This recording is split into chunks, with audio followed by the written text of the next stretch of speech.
Selamat pagi semuanya. Perkenalkan, nama saya Sekasa Bismillahirrahmanirrahim dari SMA Negeri 1 Situ.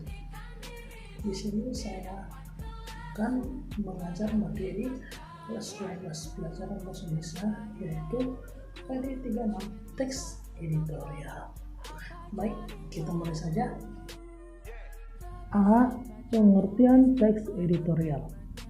Menurut Kamus Besar Bahasa Indonesia atau KBBI, teks editorial merupakan suatu gagasan, ide, ataupun pendirian seseorang yang ditulis melalui kaidah kebahasaan teks opini, sehingga apa yang dikemukakan akan mampu memberikan wawasan dan bisa memberikan dampak bagi seseorang yang membacanya.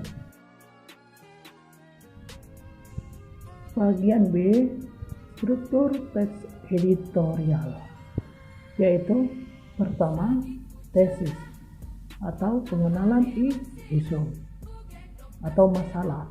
Kedua, argumen atau penyampaian pendapat. Ketiga, penegasan ulang atau solusi. Yang C, kaidah kebahasaan teks editorial. Pertama, banyak menggunakan kalimat retoris. Kalimat retoris berarti kalimatnya itu terdapat kata-kata yang berbau seni atau yang menggunakan majas.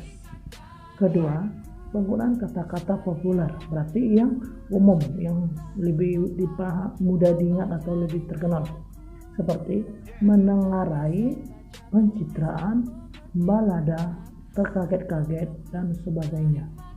Ketiga, banyak menggunakan kata ganti, penunjuk yang merujuk tempat, peristiwa, waktu, seperti ini, itu, kesini, begitu. Terakhir, banyak menggunakan kata penghubung atau konjungsi kausalitas atau sebab akibat, seperti sehingga, karena, sebab, oleh sebab itu. D. Ciri-ciri teks editorial. Pertama, berisi fakta. Fakta berarti dia bersifat nyata atau isu yang sedang terjadi. Kedua, berupa opini. Opini ini maksudnya dia ini berisi opini atau pendapat dari redaktur terhadap suatu isu. Ketiga, memiliki kritik. Kritik berarti komentar. Kedua, berisi penilaian. Penilaian berarti ada yang dievaluasi terhadap isu.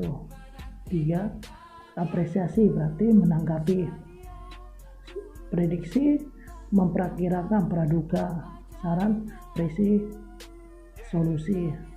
Lalu maupun harapan. Harapan berarti apa yang diinginkan terhadap isu yang sedang terjadi atau yang dibahas. Keempat, atau terakhir, terdapat saran atau rekomendasi yang dapat menjadi solusi ditunjukkan oleh bagaimana caranya secara konkret. Analisis teks editorial beserta strukturnya.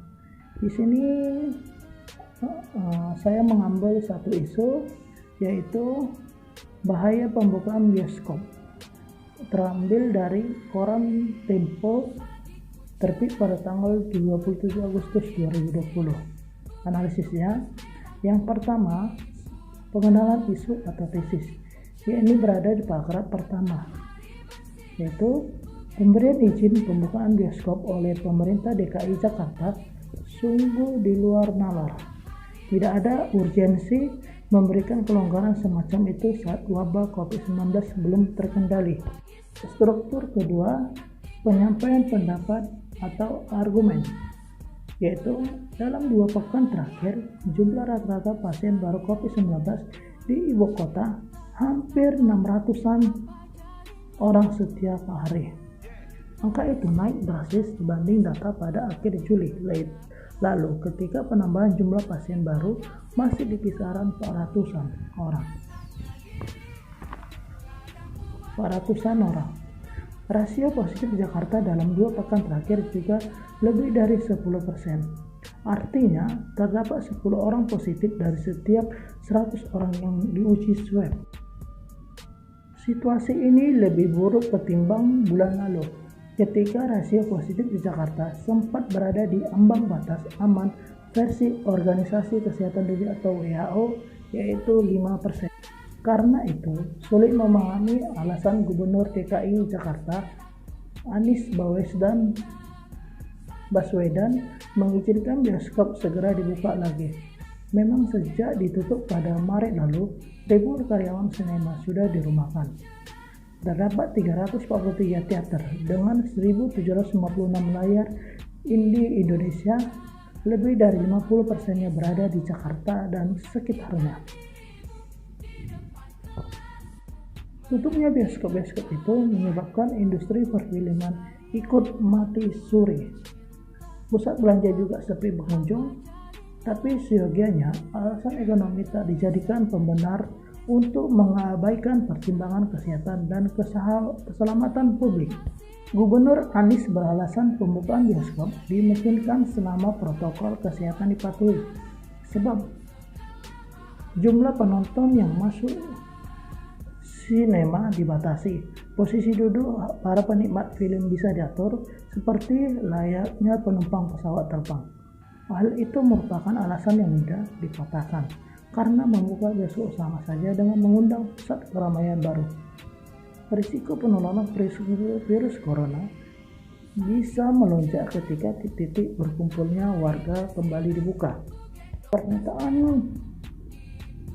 Ketua Tim Pakar Satuan Tugas Percepatan Penanganan COVID-19, Wiku Adhisa Smito, untuk mendukung pembukaan bioskop bahkan lebih absurd.